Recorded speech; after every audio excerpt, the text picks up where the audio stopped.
Hello everyone, this is yet another episode of Career Talks. And if you guys would like to support this channel, please leave a thumb up, that's always appreciated.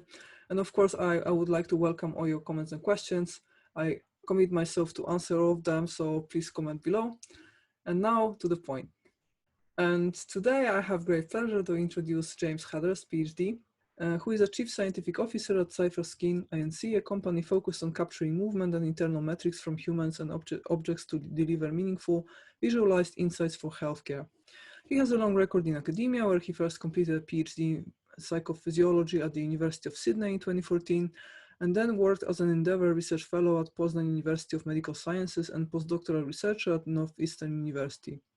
In his career, James got familiar with a number of disciplines related to physiological measurements from people, such as physiology, data acquisition, hardware, software, signal analysis, building databases and user interfaces, testing, quality management, stakeholder management, grant acquisition, and others. He also advocates for reproducibility and transparency in science. Right, thank you so much, James, for attending and for accepting the invitation. Great to meet you, and I'm very curious to hear your story told from your own perspective, especially the parts that you cannot really see on LinkedIn. So everything that hides behind your impeccable LinkedIn profile. Far be it from me to not have an impeccable LinkedIn profile. As I suppose this whole vodcast is about the kind of trajectory that happens here, I might put a little bit more detail into this than I normally would. Let's go right back to the start, and we'll do some really convoluted stuff just in the sort of trajectory through higher education. I went to university in the year 2000 when I was 17, precocious young man that I was. My first degree, which is the first 4 years, was this very strange, flexible undergraduate program that was called economics as a social science. And what that basically meant was if you took 2 years of political economy, you could study literally anything else you want. It was the most flexible degree at the university. So I got an economics degree without ever having to take macroeconomics or microeconomics at all. Which was good because the political economy part was extremely interesting. So after that, I always had a particular interest in some research areas of psychology, which was certainly more true at the time. So I took a graduate diploma for a 4th year in the additional year that has to be tacked on to Australian psychology majors as an undergraduate. So that was my official 4th year. At the end of that, I knew I liked research and had absolutely no intention whatsoever of becoming a therapist. Certain deficits in the paying attention department and the empathy department. I wasn't amazing at other people's problems in my 20s. Well, at least you know it, you know, it would be worse if you don't know that you miss empathy. That I know people like that. That's the worst. And you think you have it's not that I don't have it. It's the fact that the continual exercise of it, I just know by the first 90 minutes of any given day, something like, well, who cares what you think, would come flying out of my mouth, and I'd have to sit there on a couch and think, great, another ethics complaint is coming in. Like I couldn't maintain it as a job. Now, interestingly enough, this is something I don't think I've ever told anyone this in public before. In Welcome Solutions, we help highly educated professionals with navigating towards their dream careers. We offer intensive career rotation courses combining self-discovery with practical information about the job market. We also work on our own educational materials such as books and self-navigation manuals. Our new tool, the Odyssey test, will help you discover what your natural way of creating value in the job market is and which working environment will fit you best. If you'd like to stay in touch with us and receive monthly updates, please subscribe to the newsletter. I was accepted into medical school, which is very hard in Australia. And I knew when I was 17, I didn't want to be an MD, so I didn't go. I passed my place and went to do a normal degree. There are not a lot of programs in Australia that have, I mean, it's not that big a country. There's not a lot of medical schools. And it was a big deal to get a place at the time, but I knew I didn't want to do it when I was 17. And then I knew I didn't want to be a therapist when I suppose I'm 23, 24, maybe. I feel like being able to characterize what you don't want to do is not given anywhere near enough credit, because what I'm going to describe next is I became more interested in exercise physiology. I was training very hard at the time. I was a nationally ranked strongman for a while. You know, like picking up boulders and pulling trucks and things like that, you know, healthy outdoor hobbies. And I went to do graduate units in a master's of exercise science. And I knew in the first 6 weeks that I did not want to be an exercise physiologist or a research nurse in that context, or in like either I wanted to run the place or or I didn't want to be there.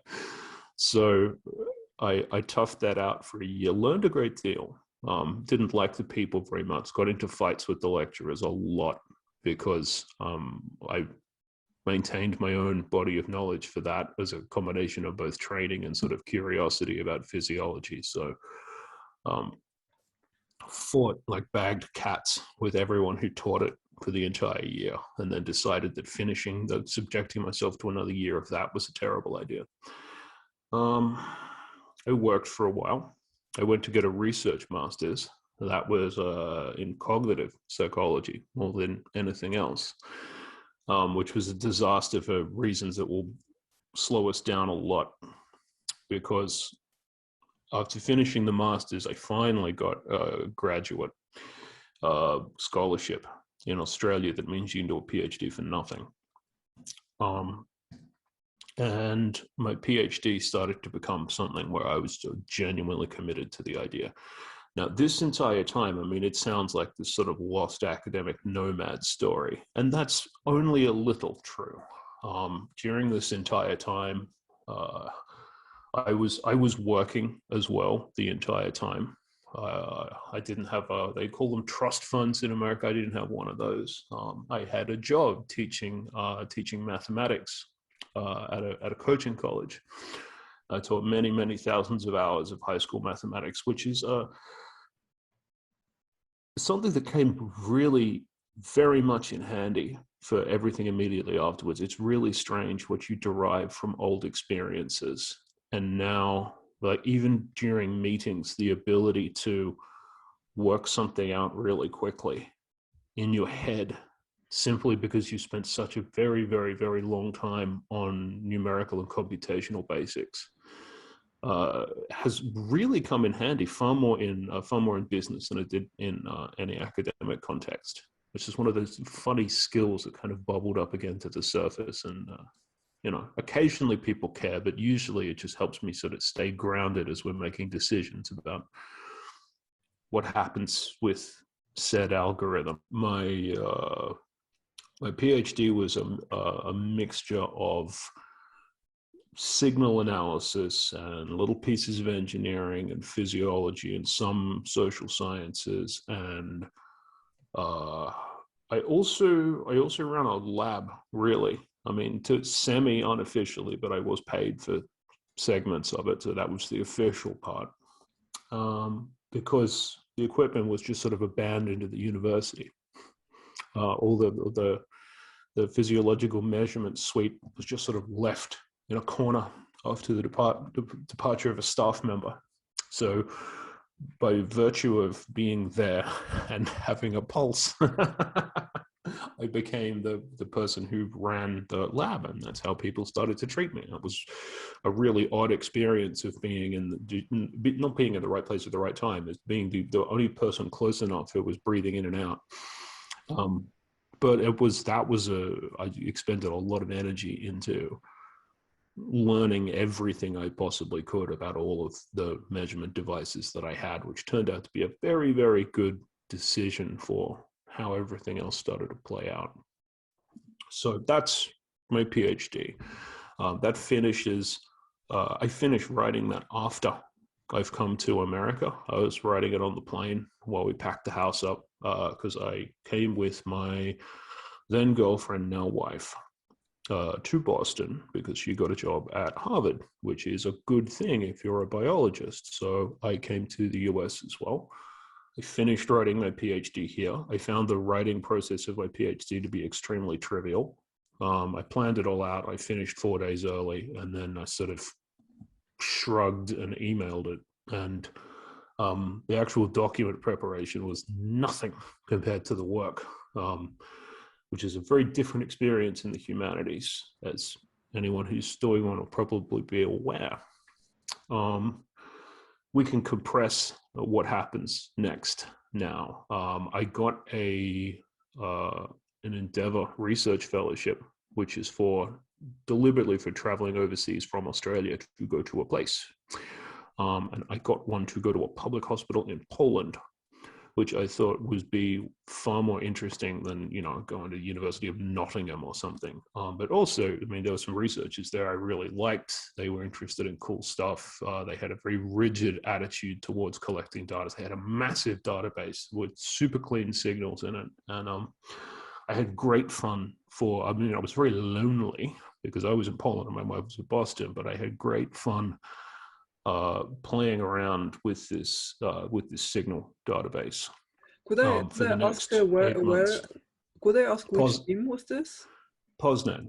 This was the Poznań University of Medical Sciences, which for people who are unaware is a few hours from Germany, in the western bit of Poland. The region, I believe, is Wielkopolski. And I don't even know if I'm saying that right. I haven't had to speak Polish for about a decade now. It was brilliant. I very much enjoyed Poland. I think Poland is deeply underrated as a place. And I had a great time. I really did. It was a very positive research experience, simply because I was capable of directing my own stuff. And part of the mindset was like, well, we're capable of leaving him alone. He's foreign and slightly odd, and we're not sure what he's doing here, but he's going to do great stuff. All we need to do is leave him alone and tell him he's doing a good job, pat him on the head from time to time. And that was great. I came back after that to Boston, got a job at Northeastern as a postdoc, now doing more wearable device stuff.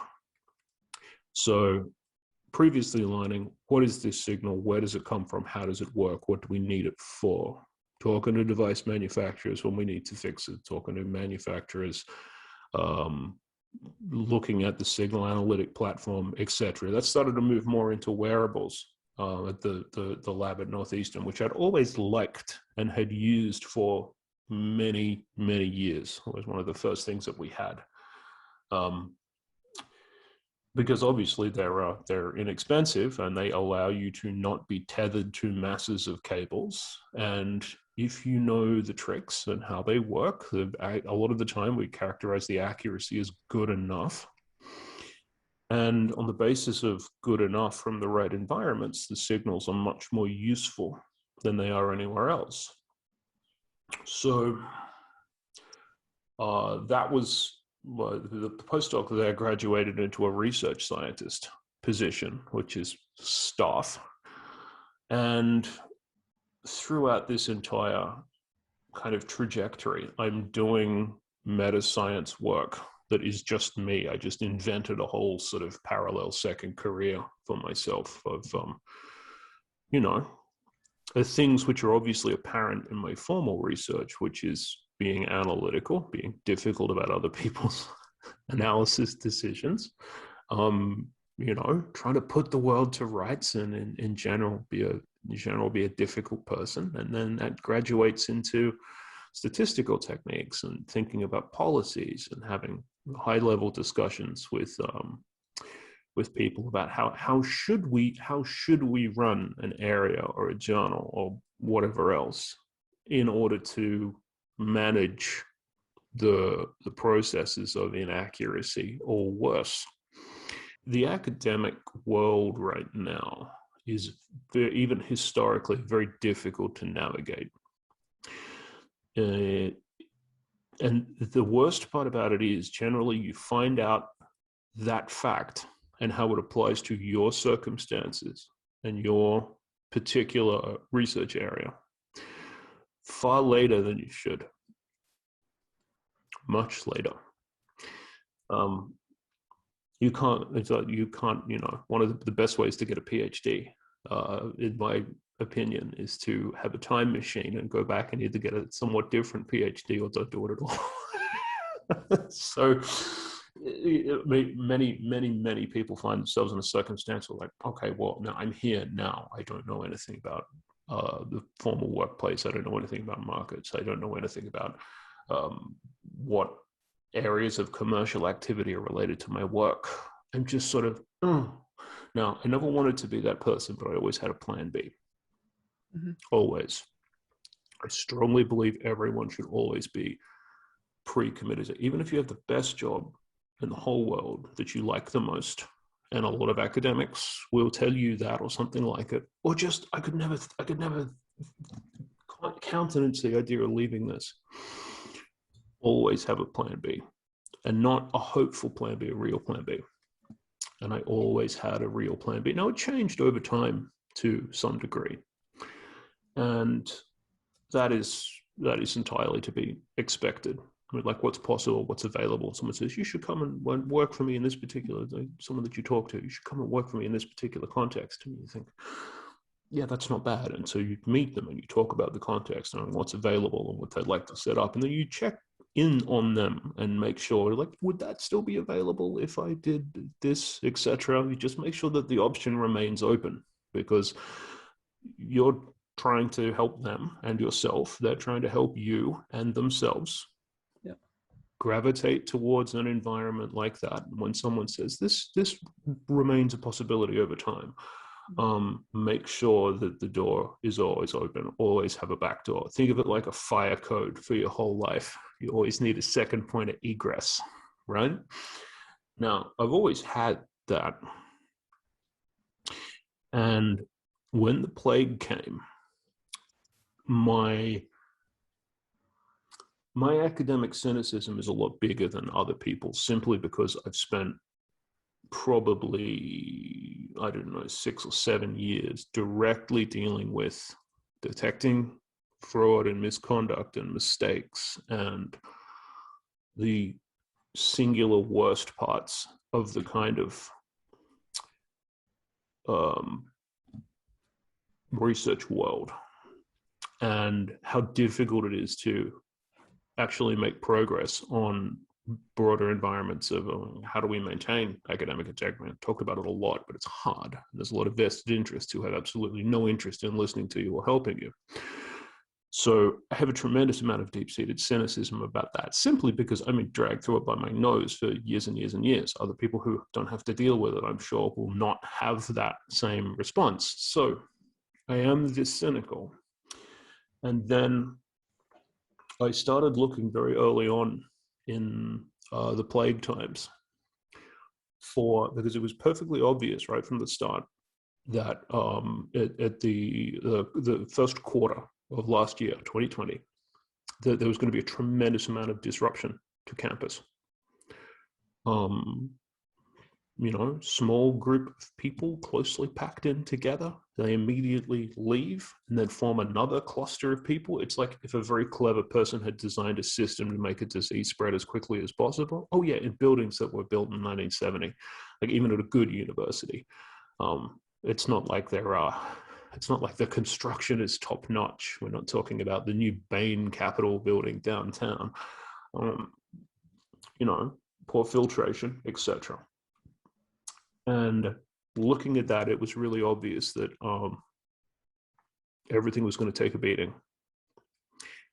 And that really was the catalyzing factor Mm-hmm. It's in knowing that right at the very start.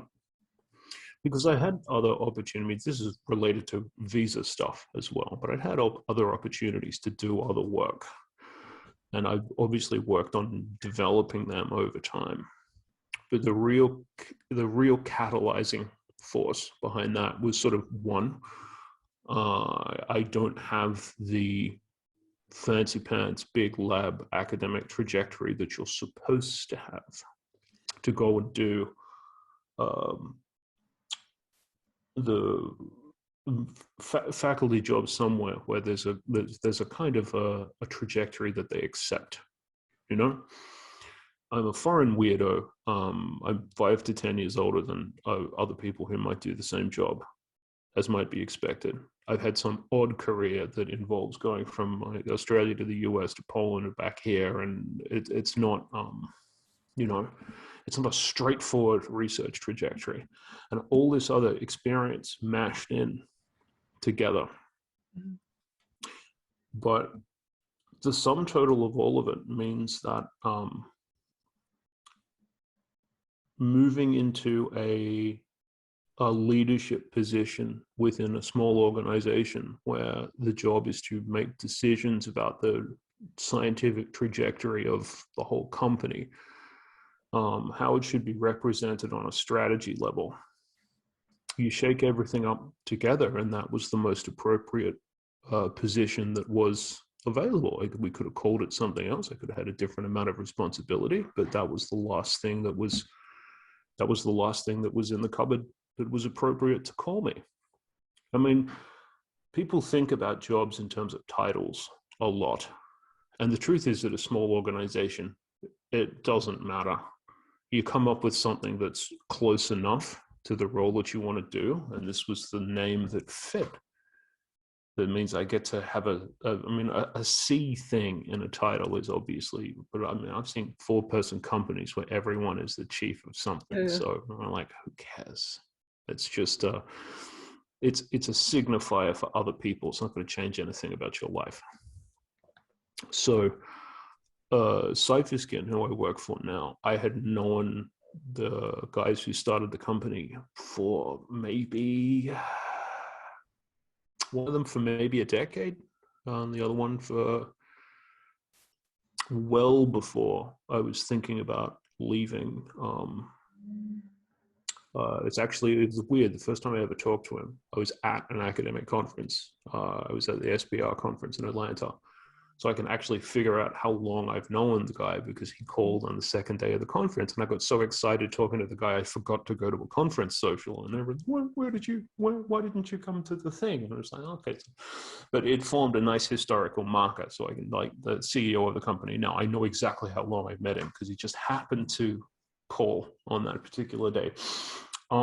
So I talked to them on and off about their work, and I check in every sort of couple of months and how they were doing. And we had a sort of just one of these relationships that's maintained over time that I was describing before, the plan B kind of relationship. Now, when my visa situation had changed, there were a lot of different options. I could have stayed in academia and done some consulting for them. I could have been on their scientific advisory board. I could have done contract-based work on specific tasks. And I probably could have chosen from all of the above at some point. And that would have been okay because the door was open. But I had to, when the plague time started, I had to push that button the whole way down. Boom, the whole way to the bottom. All the way out, all the way in. And it had to be that way. That and, you know, the general disillusionment. I tried to get people interested in the, you know, the hollowing out of global research infrastructure. Turns out that's more interesting to me than other people. And we've really found out the weaknesses within the publication and information dissemination systems during the last 18 months, where there's obviously been some tremendous wins. A lot of them have frankly been by private organizations. A lot of genuinely excellent biological research done by dedicated teams of people who know what they're doing, and a huge pile of total crap in different areas of public health and epi and the social sciences, and just huge chunks of undifferentiated garbage. And me and people that I know have made some attempts to mitigate that. And it seems very, very obvious that that should be a paid role that exists formally somewhere, but no one can figure out a way to make that real. And I don't have the time left in my life to hang around and find out. That's a very long, rambling, discursive narrative, but let's pull some sort of principles out of that that I think are really super important. The first one, as I've said more than once now, is always have a back door. And not just a back door, but one where you know the lock won't stick. One where you know you can turn the handle and the door will actually come open and you can walk through it. You want to thinking sort of 85, 90% probability that that will work out if everything goes down. Not a vague promise from a friend. You want to get as much certainty as possible on that and maintain it over time. It can be a balancing act. The second thing is it's very difficult to say what experience will come in handy as you move forward. And without being weirdly overcommitted to a whole series of different roles and different experiences and exposures that I've had, without being committed to those at the time, I don't think I would have learned anything that would have stuck and become useful later on.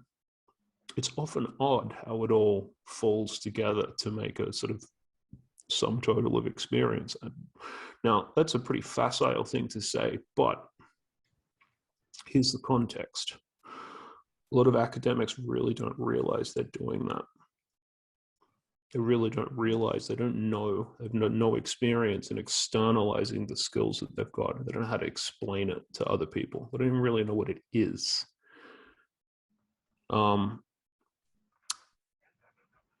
And I've always been surprised by that, because I've had a certain appreciation for, you know, why any individual given experience would be valuable and how it would be described outside an academic context. The best thing, I've said this publicly before several times, the best thing I ever did for this was went to see someone who was a resume consultant, actually one here in Boston, who's absolutely brilliant. And she actually specializes in helping people make the precise transition that we're talking about right now. And I told her everything that I'd ever done. And she helped me reframe it in terms of, well, okay, you called it this within academic language. What that amounts to is that.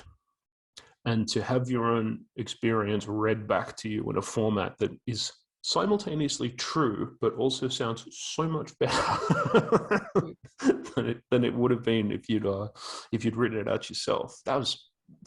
This is if you want a very sort of career affirming experience, talk to someone who's on your side about how to recast your own resume. Now, it isn't free, but you'll leave the room going, God, I'm good at this science business. That's amazing. Go me. Anyone who needs to pick me up, I strongly recommend that instead of a fourth cup of coffee. Go and see a resume consultant and have them describe your own work back to you, and you will feel like a genius.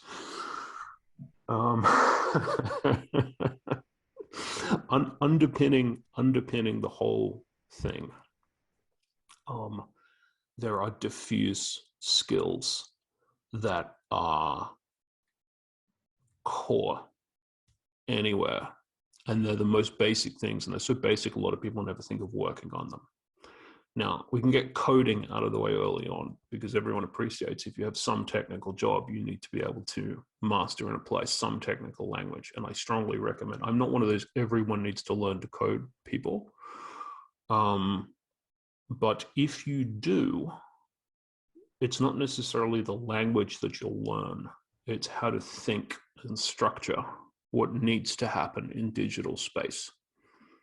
And that will 100% help you be a better manager of people who are building your digital space. Absolutely, no question whatsoever.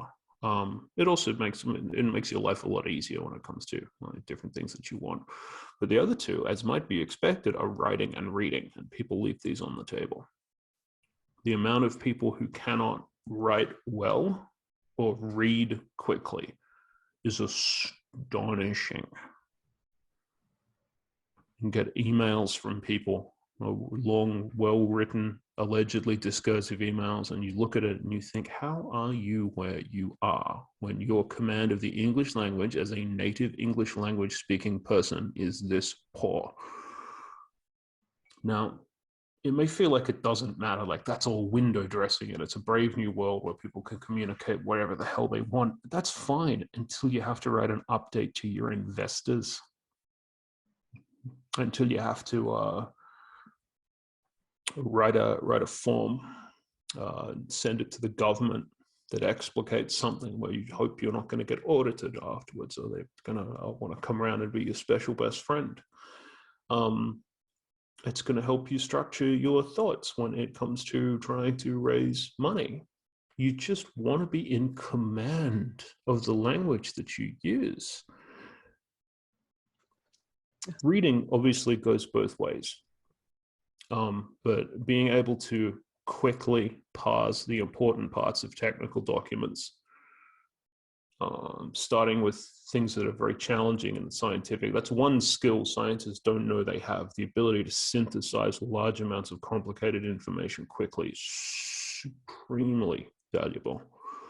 And I made this easy on myself without realizing it by being interested in such a broad swath of research in the first place.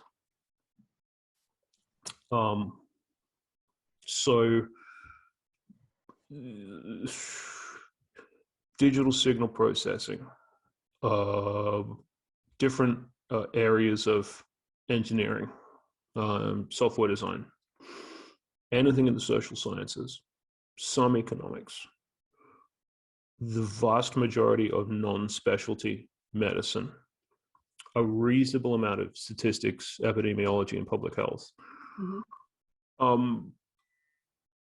Any one of those things, I mean, that's now a fairly strong percentage of the academic literature in existence. Any one of those things, I'd have a reasonable confidence that I could pick it up and read it faster than any kind of required rate of understanding. And it goes double if you have more than one paper that's on the same thing. You start to be able to intuit what things mean, move through it really, really quickly. The ability to do that fast is super, super useful. It's also, it's something you develop without even thinking about it. First of all, I would like to congratulate you for having a plan B from the start. Actually, that was my biggest mistake, I think. I didn't really have a plan B. It was also that I was relying on this label of a smart person that I always had ever since I was a kid. So I think this is a common mistake. And I have to agree with you that not every networking scheme is the same efficient. And indeed, I also made this mistake that my network was broad but shallow.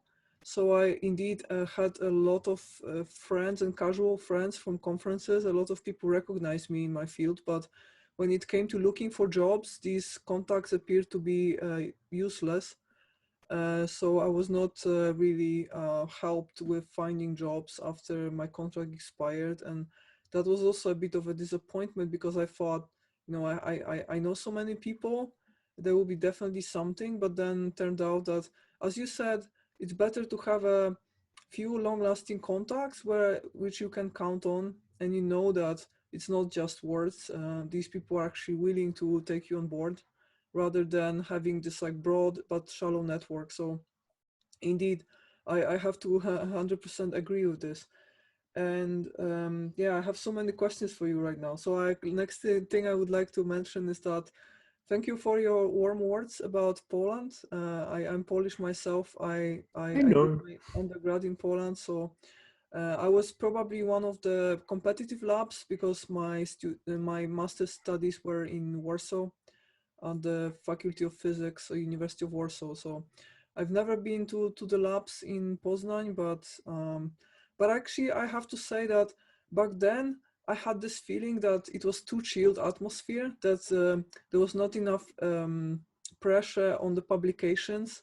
And I left for the Netherlands because I felt I wanted to do a PhD in more competitive place. Maybe, no, you know, knowing what I know now about academia, I have a bit different attitude. Now I would actually enjoy, you know, this lack of publication pressure. Although I think Poland changed as well. So in the last 10 years, I think it became much more competitive. And now there is a rat race as well. But back then it was just so chilled that publication was something extra. It was not even expected of you.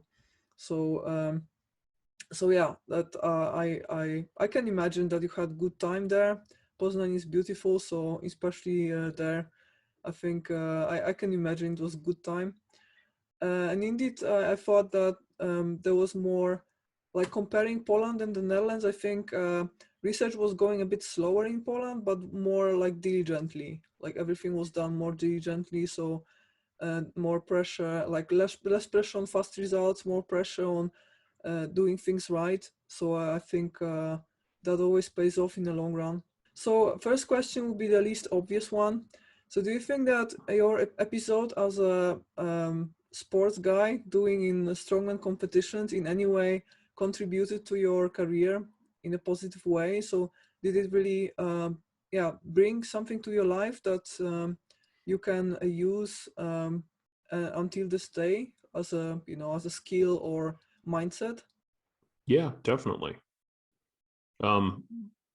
When you have something that requires you to not only be a big beefy person, but you have to learn maybe a dozen core and 24 other events that have their own certain tricks. It's not like weightlifting. You know, there's 2 lifts. Not like powerlifting, there's 3 lifts. Strongman is more like 25. Mm-hmm. And you have to have, and the strategies and how you do it, how you put yourself in position to do as well as possible with it. That changes when you need to learn to do something like that. You accept the fact that it's going to take a very long time and it's going to hurt. I've been in competitions and known, this is what actually made me pull back, is being in competitions and knowing that I had to go a certain other distance and there was like a reasonable % chance that it would kill me to finish the actual event. And after having the experience of that a few times and then realizing, like, right now, just simply because I don't care, let it all blow up. I'm taking this thing over there, and then realizing that there's probably a way to be a little bit more healthy about that. So a sport like that will teach you a tremendous amount about the focused application of progress over time. Mm-hmm. Right. Nothing, like consistency is the only thing that's genuinely rewarded. You can't wait to be inspired to pick up a car. You just have to pick it up. Yeah. And then you need to do that a lot. Yeah. Yeah, I agree. I've never done sports, but I have to say that that was also one of the reasons why I decided to continue with this YouTube channel, because I have, like, I'm more of an artist type and I have issues with being like structured and keep pace and keep like regular rhythm with delivering work, which doesn't mean that I don't deliver a lot of like large portions of work. I in general produce a lot, I think, but it's never on like a regular basis. So I thought actually YouTube kind of presses on me to be consequent and to produce an episode every single week. And I have to say that it improved my life already. For the last year, I can see that I became more systematic, because, you know, to be able to record an episode, you have to also sleep better. You know, you have to be prepared. You have to You know, this is like just more things than just putting on camera. So I think that it kind of radiated to a few different areas of life. I mean, it's hard to compare YouTube to sports, but I can see the point that sometimes just one routine influences your whole like daily life in a positive way. So I can tell. We have a podcast that's been going for almost 4 years now. I think we're episode 130, 140, something like that. I continually forget the number. And it used to be very stochastic. And then quite some time ago, we pinned it down to 2 a month, first and third Monday of every month. So if I'm planning something and I'm days or weeks or months away from that, I know what our commitment is.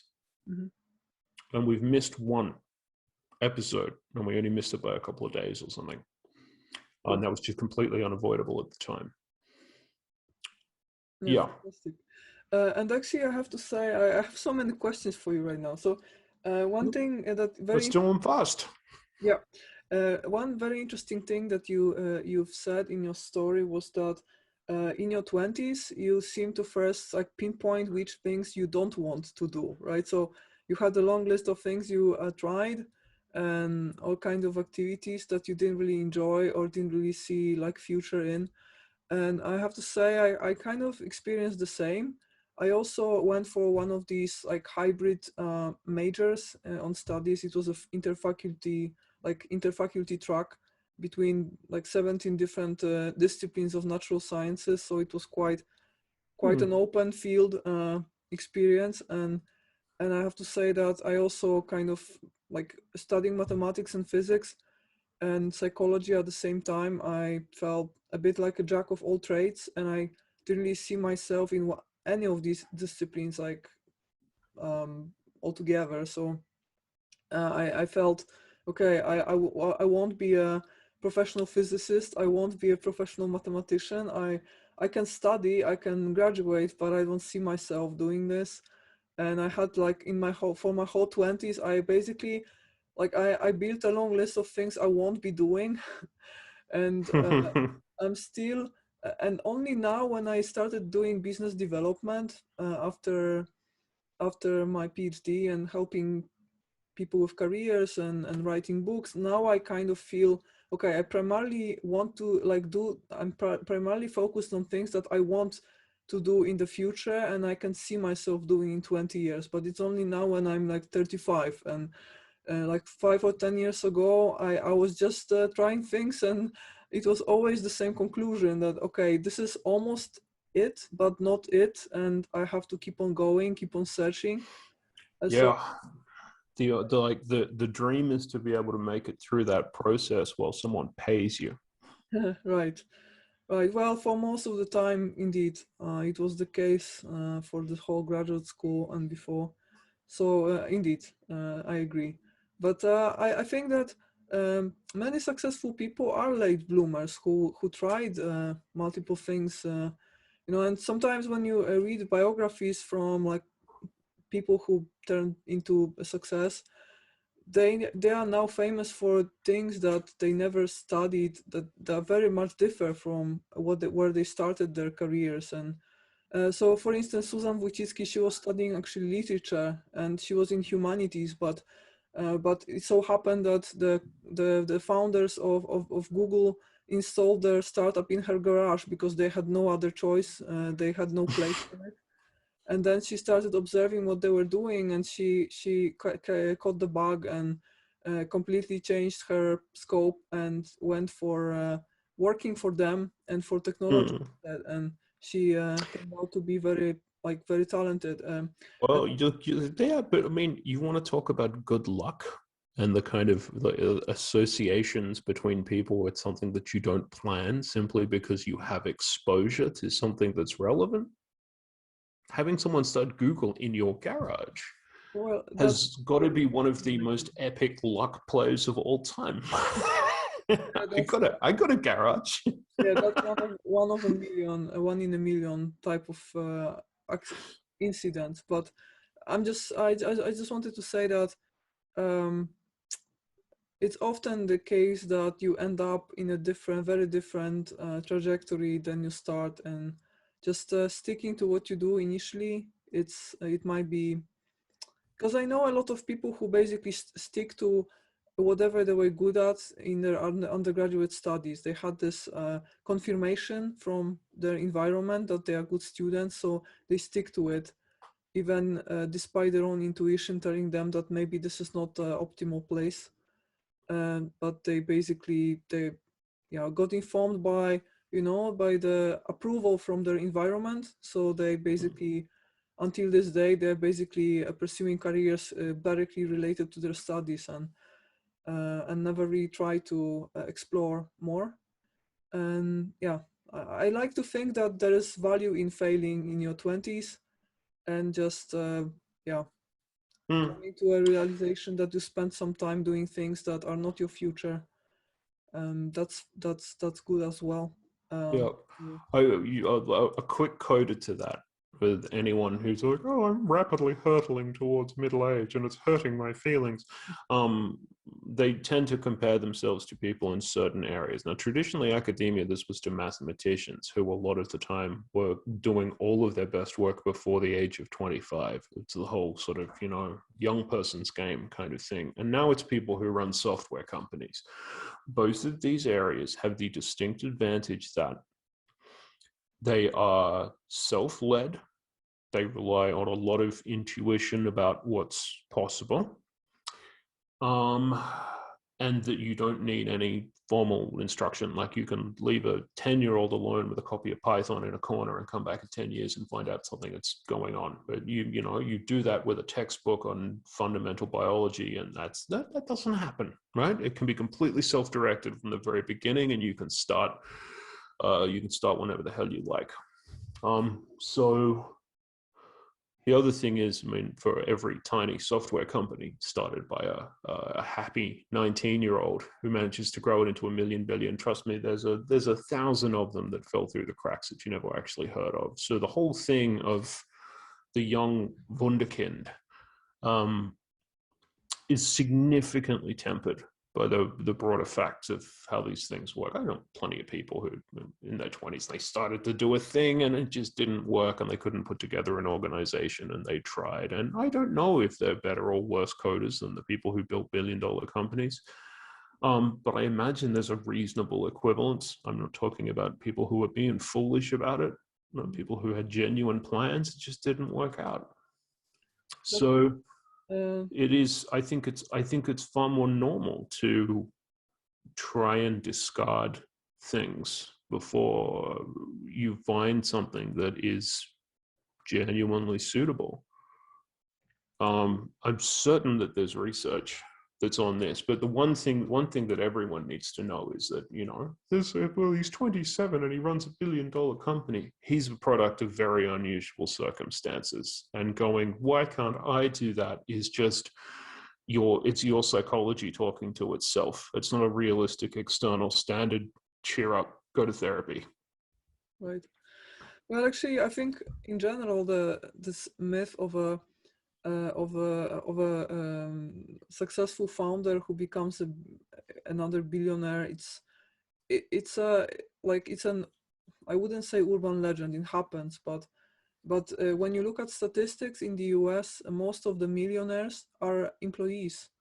That just, if you get to a salary of 100,000 and more, then actually if you constantly invest your savings, even into American stock exchange, you don't even have to look into sophisticated methods of investing. Then after 10 to 20 years, you will be a millionaire. That's given. So or if you're joining the right organization early as employee number 4 or employee number 13 or employee number 17, and you stay long enough for everything to vest and it's the right organization, then it's all done for you.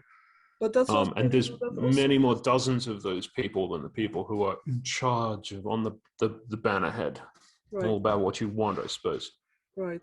Well, I mean, that's also a luck factor, right? Because it's hard to predict that given organization is going to grow. But if you go work in a big institution or bank that, you know, or a consultancy company where there are certain like tires, like salary wise, then you can predict where you're gonna get. So it's much more predictable path and much more predictable like level of wealth.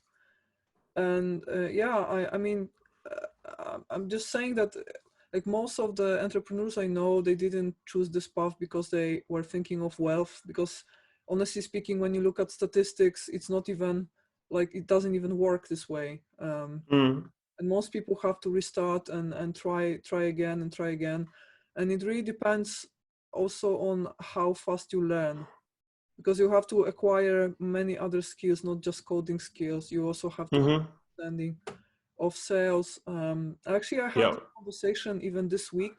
I had a conversation with two friends who are involved in blockchain projects, and these projects are like technically very advanced, but they are not in mainstream. They are listed somewhere in the first 1,000 of biggest projects, but they're nowhere near the level that they would like to get. Like they don't have enough exposure. But when I was talking to them, they didn't really want to promote them. So they didn't want to, you know, build marketing around it. They didn't want to delegate one person to become a spokesperson. They really hoped that they would become mainstream by not doing mainstream things. And that was just contradictory. So they wanted to do it hacker style and like, you know, faceless style and still get to the mainstream. That was just contradictory. So I can see that there are lots of fantastic coders who just don't get the reality of marketing and sales and fail miserably. Well, they also don't get the reality of literally every other business. But I mean, this is the lovely thing about digital space. I mean, as someone now who has to build hardware, I assure you, I would love to only have software problems. It would make an awful lot of stuff go away. Right. And actually, I would like to also refer to what you said about the programming skills. I fully agree with you that today you either have to be good with writing code or with writing text or both. At least one of the two is absolutely necessary.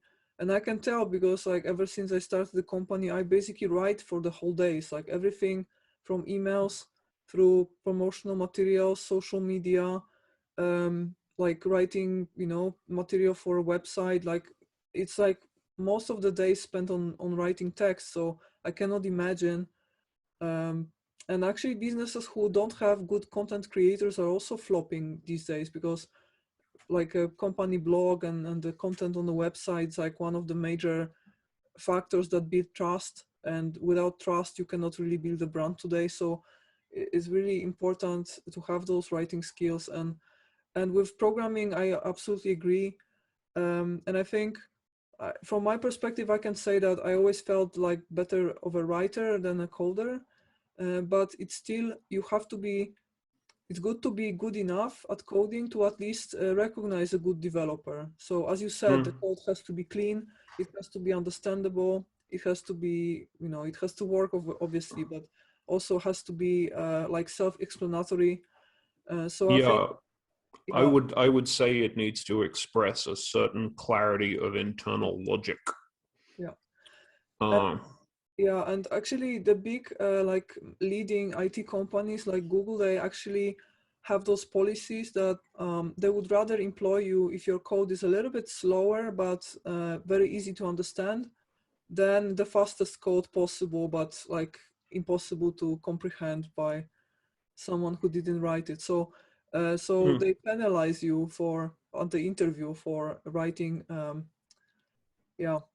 code in a like your own you know, your own way without caring about the user. So yes, I fully agree with you. And I would like to ask you a little bit more about this experience you had regarding investigating misconduct in academia. Actually, for me, it was also one of the main reasons why I left, because I've seen a lot of p-hacking, unfortunately. And I was, unlike you, I was more on the FMRI side, so it was more of a cognitive cognitive neuroscience side. And Their that's like sins are well known. yeah. And that's like, we even like expressed it openly. We were talking about blobology even at the lab meetings, like how is your blobology looking and today? And so it was like everyone was just laughing loud about it, but still we were still getting these millions and millions for new grants. And to me it was like a circus. At some point I was like, nah, I'm not going to spend my life like this. So I just, yeah, I decided to leave. But indeed, like no one is doing anything about it apparently, like, or at least not for real.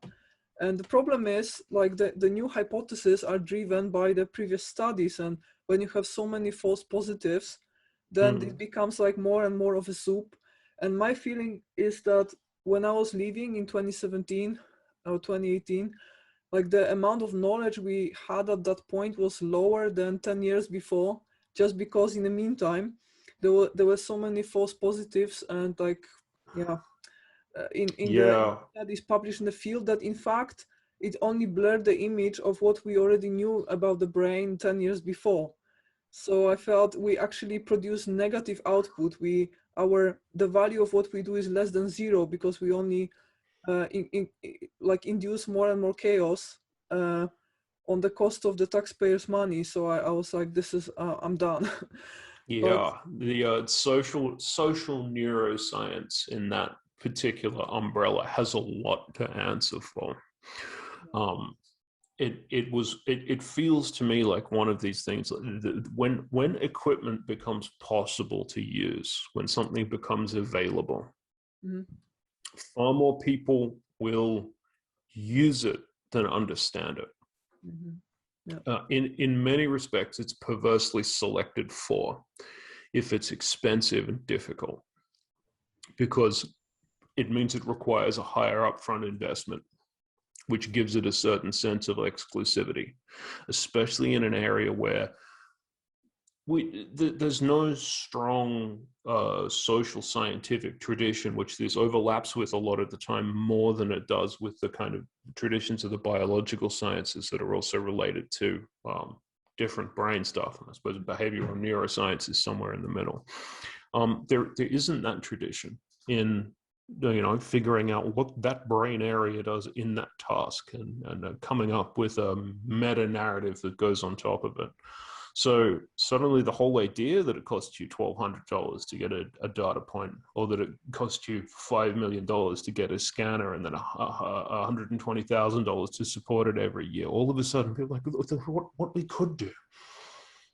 It's perversely selected for. And then out of this environment grew a long series of people who had absolutely no idea whatsoever of what the risks were, what their own measurement space was.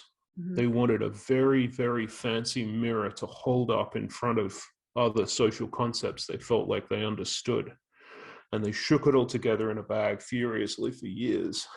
And there is some incredibly poor work in it.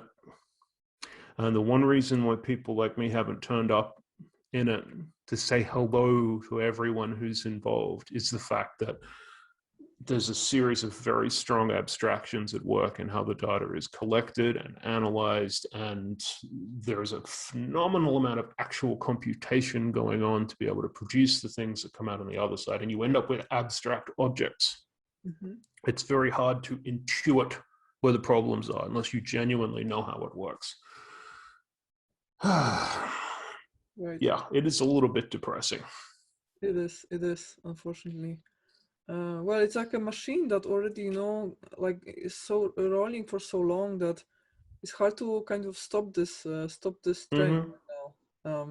I could see that the amount of publications published per year with a keyword FMRI in it is already kind of saturating. So it was like growing fast for the last 10 years, and now it's kind of saturating and even going down a little bit. But I'm not sure if it's because of Corona, when less experiments could happen, or it's because of the interest is now somewhere else. So it's hard to tell. Yeah, that's very, very difficult to say. I have no knowledge. Yeah. Okay. Well, and lastly, just referring to what you said before, you also mentioned that you never know what will be useful in the future, and it's good to be vigilant. I totally agree with you, and I have to say that now I regret a little bit that I was sleeping on the lab meetings sometimes, because I was doing PhD in 2 different labs. One of them was doing FMRI, and this is where I was doing my PhD effectively. But the second lab that was paying for 50% of my contract was doing animal work, and they were doing some bioinformatics and also epigenetic studies and like all kind of interesting animal experiments. And I have to say that at the lab meetings I was always just chilling or sleeping or sitting on my phone, because I didn't really feel that was it was necessary for me to listen. But now when I help, career-wise, then actually IT and biotech are the 2 biggest, like 2 most popular directions for PhD graduates to go to. So now I'm like back to square one. I have to learn everything about that, about biotech from scratch, even though I could already be like much farther with my knowledge, just because I was just ignoring the like discussions just flying around. So I have to say, yes, I just didn't have that tunnel vision to see that maybe in 5 or 10 years I will use this knowledge for something else, and I was sleeping. So I have to say I totally agree. You never know. You just never know where it's gonna be useful next. Yeah, but component to that, it's very hard to compel yourself. It's very easy to say, "Oh, well, I should have been more vigilant." Yeah. Obviously you cannot go back in time and put yourself in a different headspace. It's very easy to see a lot of the time when you're in a situation you think, well, I was not in a position where that was interesting to me at the time. And especially if I have a checkered relationship with paying strong attention to something over time. And I will only legitimately learn things that I really want to. So if that's how you think, then you have to over-index in the things that are available to be learned. Yeah. Because you are compelled to find out. I mean, knowledge is no burden to carry, but it certainly is a burden to just sort of stuff it in against your own will. Yeah, I think I was overworked. That was also one factor, because I was always just how it feels in the grad school. You always feel overwhelmed. So I just felt like I could stuff nothing more in my brain at that point. I feel Yeah. like, well, maybe I should have, but back then it felt different indeed. Okay, and lastly, let me ask you a little bit about what you do right now in Cipher Skin. So what is the scope of your projects? And well, you already said a lot about the skills that you acquired before that are useful for you right now. But maybe you could say a little bit more about the future of this discipline. So what is possible today? Because from what I understood, you're occupied with all kinds of body measurements and applications for healthcare and robotics, and maybe you can say more about that. So what is possible today and what will be possible tomorrow? Well, let's start off with what the devices actually are. The clothing mounted movement and biometric monitors. Right now, they're sleeves, like arm shooting sleeves from basketball, or knee sleeves that your granny wears to make sure her patella doesn't slip out of place, or orthoses that people wear because they've got something that's sore or loose or needs management over time. Think of that, make it very thin, try to make it look cool, and then instrument it. Okay, what can we do with something like that? The answer is it's very difficult to pick just one thing to do. So if you play any given sport, we can monitor that If you have a large cohort of people and we're interested in your movement, say like everyone doing a group therapy program, could monitor that. You had an intake into the military and everyone was going through boot camp and they were running dozens of miles a day and banging up their feet and ankles and knees, we could measure that.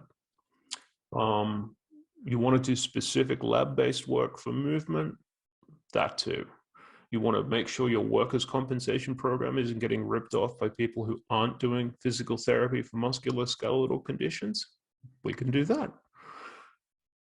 The difficult part of something like this is picking an area of endeavor that's going to work for you and sticking to it. So the scientific questions that are most important come from a broader strategy defined by who has the greatest need for this and the most excitement, and what structure do they have to buy it, preferably one where it doesn't immediately cost them money. Right. The single best mindset that I've encountered for refining these sort of scientific questions is honestly, who will want to buy this because it will make them money? Right? Logic. Because if that's the case, and they have a certain thing that they need measured, it's going to make them money. They have a measurement environment. They have a certain thing that they want. I mean, they have a lot of other things. They have a user experience. They have a database, et cetera, et cetera. A lot of that, less my problem. But what they generally have is one specific thing that they need measured, where the value of that knowledge is greater than the value of the device. And I provide them that measurement context by figuring out exactly how that needs to work. So if this chip does this chip does this, fine. We put them in this device here and it bends this way, but it doesn't bend this way, fine. Okay, well, now we have vectors that we're putting together in a model of how an arm or a leg works, fine. Okay, well, here's the output of the early device that we've built, and this is what it's saying people do, and on this basis we make decisions, usually via some statistical measurement of whether or not it did A or B. Okay. Mm-hmm.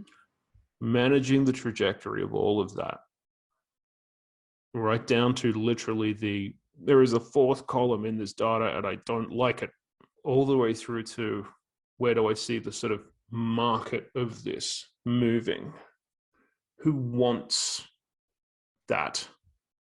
Who has that, like that desire? Who am I helping with this? Who gets more money from buying it? Who makes money when they buy my stuff? All the way back to, there shouldn't be a zero there, there should be a one. Right. So it has to a lot. That's my job.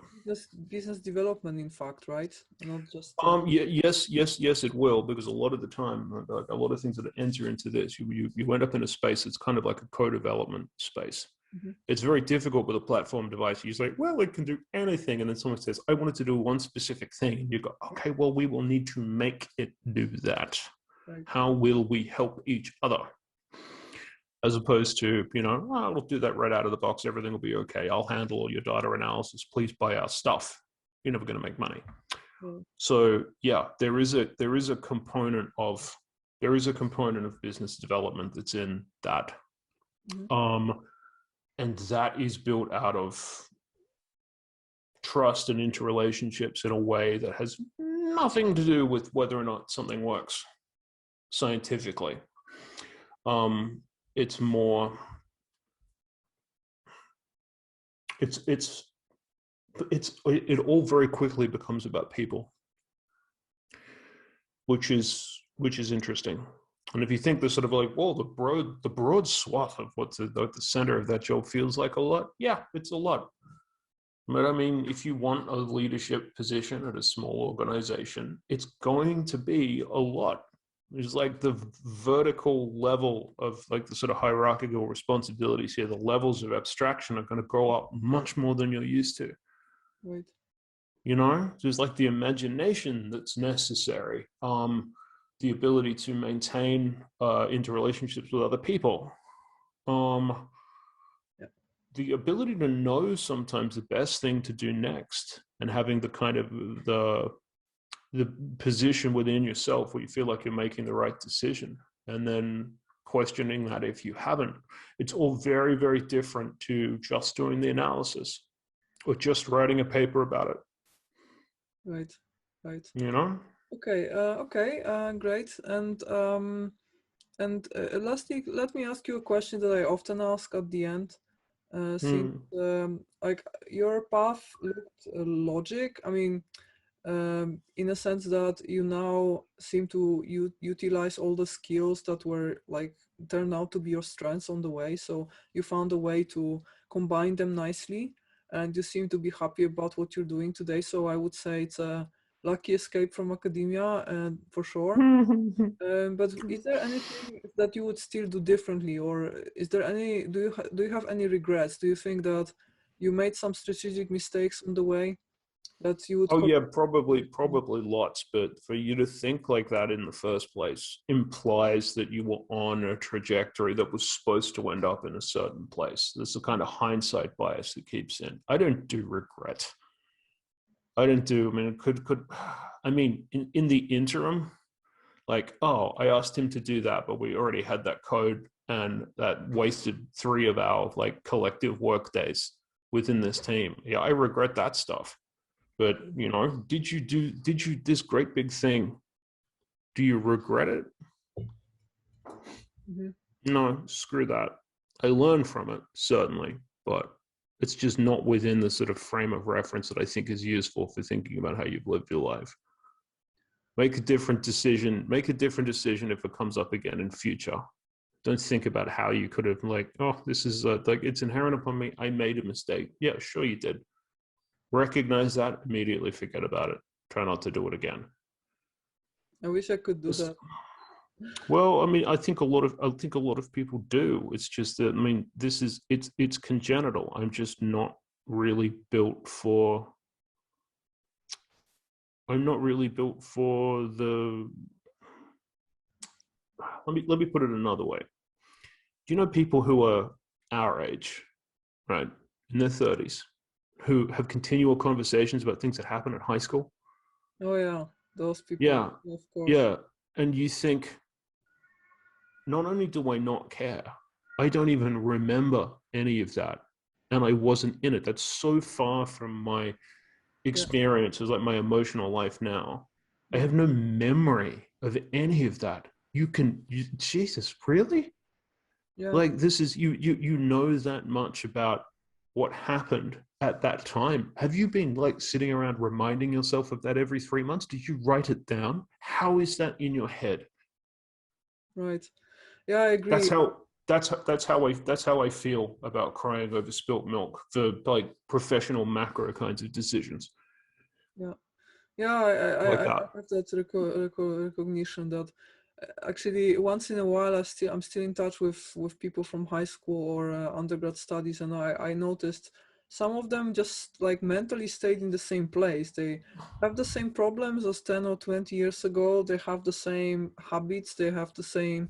It's not even about like physically, like geographically living in the same area, because that's, I mean, that doesn't mean much, but like mentally, like when you speak to them, they didn't really change at all. So I have that recognition, and that's sad, indeed.